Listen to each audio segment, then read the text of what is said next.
Hello! Today I'm talking about the game Spots, which is all about placing dice, rolling them, placing them on dogs. The game was published by CMYK Games and designed by who knows what, because it doesn't even say on the box.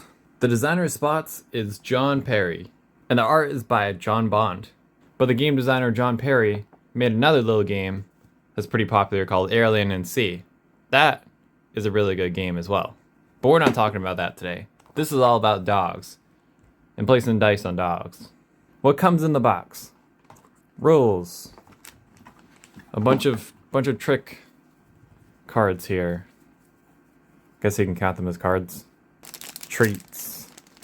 A lot of dice. A whole bag of dice. The actual cards that are not made out of cardboard like the other ones. 4 yards for 4 players. Because this game is made for 1 to 4 players. Forgot to mention that in the beginning. Still getting used to it. Bear with me. So how does this game work? I'm glad you asked, mysterious person with an English accent. So there's a bunch of these trick cards, or, you know, whatever you're going to call them instead of cards. But they're all the tricks that you're doing in the game, all the different things that you're doing in the game. And so these 2 orange or red ones are always in the game, but then you pick one of each other color out of this stack, which there's multiple tricks per color. Trays not included, by the way. This is literally a push your luck game. So we start with 2 dog cards that we start placing dice on, and when we have 6 dog cards scored, that's when we win the game. I guess we're adopting dogs and teaching them tricks and stuff, and eventually they learn enough that they become matured or something like that. They learn enough tricks that they just matured. I don't even really know. You'll see in a second. So to see who goes first, you roll a die. So let's say this person goes there, that person goes there. So this person's gonna be first. You bury it in your yard, and these buried dice, if the value of the buried dice in your yard ever exceeds 7, you bust. You lose all your dice. Now, if you remember from last video, I was talking about Quacks of Quellenberg, and they had the number 7 as well. Even though that game does not primarily use dice, it still uses the number 7, which I think is interesting. But anyways, on your turn, you choose one of these tricks to do, and then you do the top one and the bottom action. Sometimes the bottom action is optional, sometimes it's not. Like, for example, you roll 3 dice.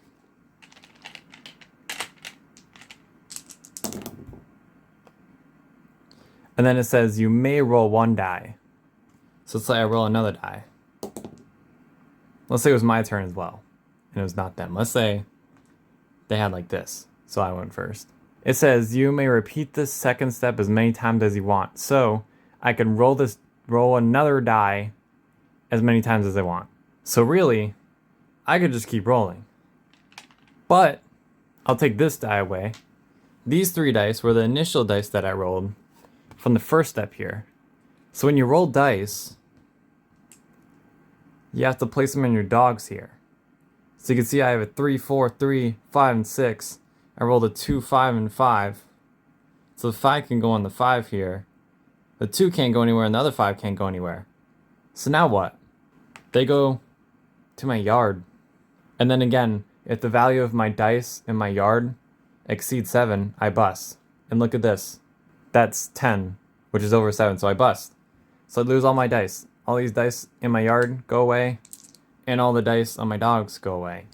Now the goal is to put dice on every spot of your dog cards. And you can spend an entire turn, instead of doing a trick, to score all your dog cards. So every dog card that has every spot completely filled, you take all the dice off of it, and you flip it over. And this is the part where I'm saying that they mature, because I guess they don't need to learn any more tricks. But then every time you score a dog, you get another one. So you have a new one to work on. But if you're in the middle of your turn, you roll some dice. And let's just say I had these 2 dice here already, and I rolled these 3 dice. I could put the 4 here, and the 1, 3 here, the other 3 here. And so every single spot on every single dog card is filled. I would now immediately score every single one of my dogs because I got all of them filled. So both of them would quote unquote mature. I would get one more dog card per dog card scored. So I scored 2, I got 2 more, and that would be that. But do you remember how I lost all my dice from my dog cards and the yard by having all the values of the dice in here exceed 7? Yeah, if that happens and you have a whole bunch of dice out here, well, bad news for you. Because one thing they could do is score dogs slowly, spending an entire turn to flip over your dog card. Or dog cards, depending on how many dice you put out and how many dog cards you have. Or I can risk it and go score my dogs the fast way. Like in this situation, I would only need a 3, but the dice in my yard equals 7. If it goes over 7, I lose everything. If I get a 3, I'm fine, because I can place it here. But anything else, I'll lose it all. Everybody starts with one of these treats, and you can get more treats.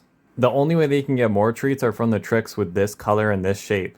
This trick lets you roll 1 die, and then if you bury the die without busting, take 1 treat for each spot showing on that die.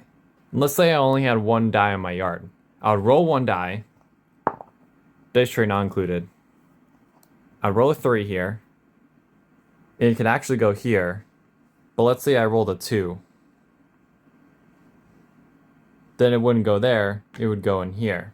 The value of my white dice in my yard equals 5, which is not more than 7, which means I don't bust. And this says take 1 treat for each spot showing on that die. So I'll take 1, 2 treats. And why do you even want more treats in the first place? Because when you roll dice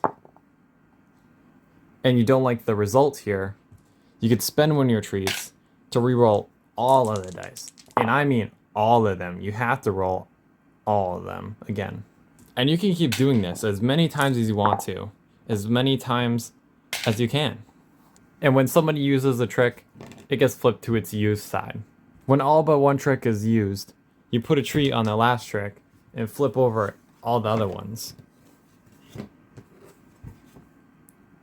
ready for the other person's turn. And now when you do this trick with the treat on it, you get the treat while doing the trick. And whoever scores 6 dogs first wins the game. This has some good push your luck in it, and all the tricks are exciting and fun to play with. I like how these tricks change from game to game, so you always have a fresh new experience to work with. I like trying to collect these treats and then absolutely spending them all in 1 turn, just because my die rolls are just not going my way. And I say most of the time when I'm playing this game, I try to score all the dogs immediately, the fast and risky way, instead of the slow and safe way. Because it's always just that one more dog, 1 more spot. Come on. And then you're placing them and placing them and placing them, and you realize you've used all your treats and you have all these dice that you just can't place on your dogs, and so it all goes in your yard and you lose everything. It's just those moments that just make the game fun. It's satisfying when you score all your dogs at once.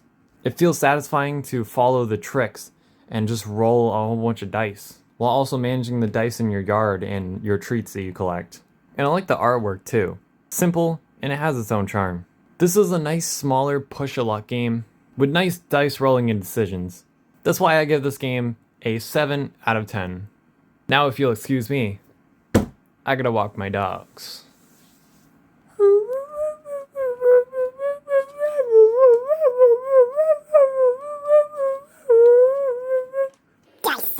Dice, treats, dice, treats, dice, treat, dice. Well, that's the second push-a-luck game in a row on this channel in terms of long form videos. Thanks for watching. Hopefully you enjoyed. I'll see you in the next video. Goodbye.